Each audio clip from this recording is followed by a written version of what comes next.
गांव गांव का पुल पार करना बहुत ही मुश्किल काम है। एक अंक का अंतर बच्चे के भाग्य का फैसला कर सकता है। रीटेस्ट दो। किसी नामी कॉलेज में प्रवेश से ही भविष्य अच्छा हो सकता है। आप क्यों चाहती हैं कि मैं सिर्फ अच्छे कॉलेज में ही दाखिला लूं?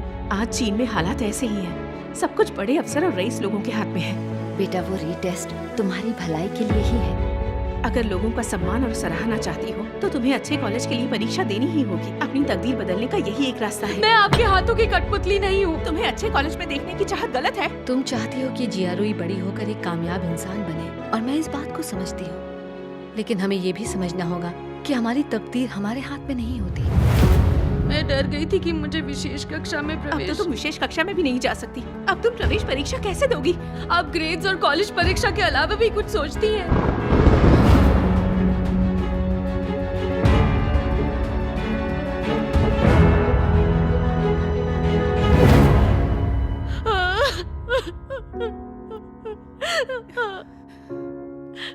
अपनी ही बच्ची को नहीं पहचान पाई।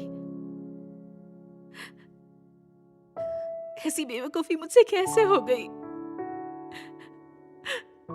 मैंने कभी नहीं सोचा था कि ऐसा कुछ हो जाएगा।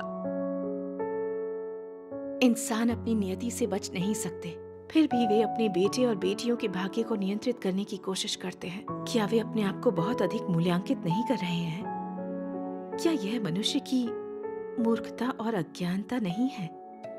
हमें एहसास नहीं होता कि हमारी नियति की नियंता परमेश्वर है, और इसी गलत फहमी में रहते हैं कि हम खुद ही अपनी खुशियों का निर्माण कर सकते हैं, और ज्ञान हमारी नियति को बदल सकता है। हम इसी विश्वास के कारण भारी कीमत चुकाते हैं और दुख उठाते हैं, लेकिन क्या हम वाकई अपनी नियति को बदल सकते हैं? जब कोई परमेश्वर को जानता है और उसके पास सत्य है, तब ही वह प्रकाश में जीवित रहता है।